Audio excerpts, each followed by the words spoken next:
This is Bloomberg Surveillance. This is Bloomberg Surveillance. We say good morning. I'm Tom Keene. With me, the team, Scarlett Fu and Brendan Greeley with us as well. Scarlett? All right, 'tis the season to take stock of the retail industry. Best Buy, Gap, Ross Stores, all reporting earnings today. With Thanksgiving just a week away and the holidays around the corner, it is do or die time for the industry. Our guest host this hour, Mortimer Singer of Marvin Traub Associates, which consults on business development for the fashion retail industry. Morty, you were just saying this holiday season is 2 thumbs up. Tom, Brendan, and I chimed in and said 6 thumbs up. What's different this holiday shopping season? Is it just lower gas prices? Well, I think from 2 different sides. It's the luxury piece, which is booming still. All the brands themselves are actually focusing all their energies on the U.S. luxury customer. And in the mid-market, the cumulative effect of these discounts are at the pump since maybe June, July. It's probably about $300 a household. So when you get up to Thanksgiving or Christmas time, with that maybe sort of suddenly sitting in your checking account, it may make people feel better. I think it's interesting that you brought up the luxury brands all focusing on the U.S. market. We hear so much about how consumers are less and less brand loyal than ever. Do you not see that in the high end? Well, in the last quarter, Saint Laurent, for example, they reported they were up 47% in the United States on last year. Tom, is that all you? Brands. It's all me. Yeah, and sorry. Oh, no, Jim McCawken, you were nodding when we were talking about gas prices. That money that's saved at the pump, you think it goes straight into the economy, gets spent? I think it does, and there may even be an amplification effect here, because gas is something people buy every week. They really see it. It's very visible. So it's better. It's in a way better than a tax cut, because a tax cut happens through withholding. That injects that injects money to the consumer. But gas is something people feel every day.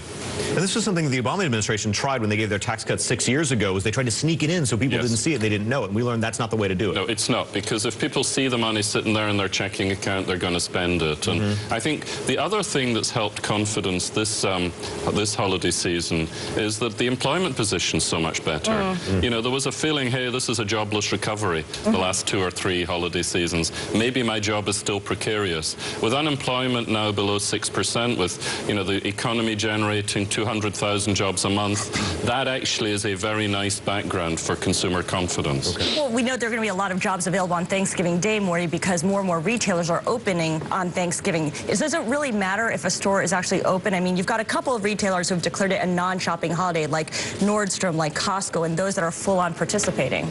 So you have the guys who think it's fun and interesting for everyone to open. There are others who are stating family values and saying we're going to shut on principle. The more time you're open, it does help. There's no question about it. Whether or not it moves the needle completely, I don't know. Are you going to be pressured into shopping on I'm not going to be pressured into shopping because I spend Thanksgiving eating roasted oysters. And watching football. But I mean, this is not true. There, you know, there's a significant chunk of Americans really want to shop. It's like it's part of their expected Thanksgiving activity. They do, but actually I'm sort of calling the Thanksgiving Thursday, Mobile Thursday. There's going to be 50% more people shopping on mobile than last year. Oh, because they can't stand their relatives and they're sitting there on the couch waiting for the turkey and they're shopping. Or they've heard that someone in the family wants a scarf and they buy it under the table with their mobile. Here's my question of the week. Adrian Trennett at Janney Capital Markets is saying, look, you put $1 on mobile. That's $1 taken away from bricks and mortar.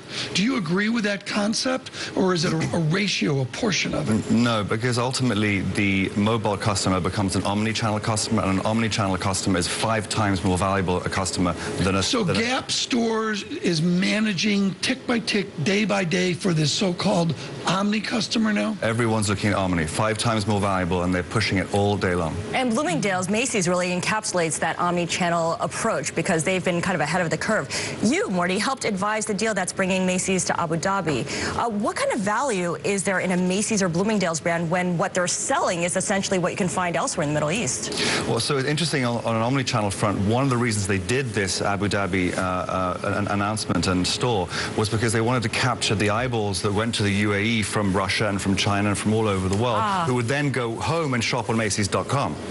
So it's actually a billboard for them in the Middle East. It's a capture of the tourist dollar. Absolutely. So almost a transnational thing. Jim, what did Tesco get wrong? Warren Buffett got tanked in Tesco, right? Yes. Yeah. Yeah, am I right there? Yeah, what he did did. Tesco in the United Kingdom get wrong versus the excitement I hear from Mr. Singer? Well, Tesco is basic foods, whereas Morty's talking about Macy's being an outlet for luxury goods. That's one big difference.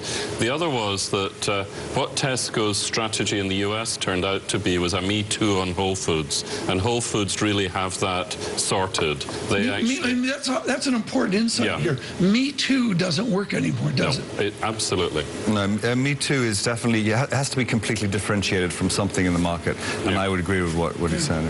Morty, how come we don't have a Harrods in New York or a Cebu here? Good question. Well, because we have so many department stores here. In fact, we're also getting a Nordstrom, we're getting a Neiman Marcus at Hudson Yards, and we're getting another Saks downtown. So there's a lot of department stores here. Do they make money on watches? I opened the Wall Street Journal or something today, and there were literally 6 watch heads. Yeah. Is anybody making money in that racket? They're all making a huge amount of money because of the margins associated with it. The gross margins on watches are off the charts. Yeah.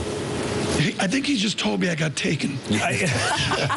We all did. All right, Mortimer Singer, our guest host for the hour, along with Jim McCaughan of Principal Global Investors. Coming up, we discuss investment opportunities in Mexico next on Bloomberg Surveillance. Tom, Brendan, and I will be right back.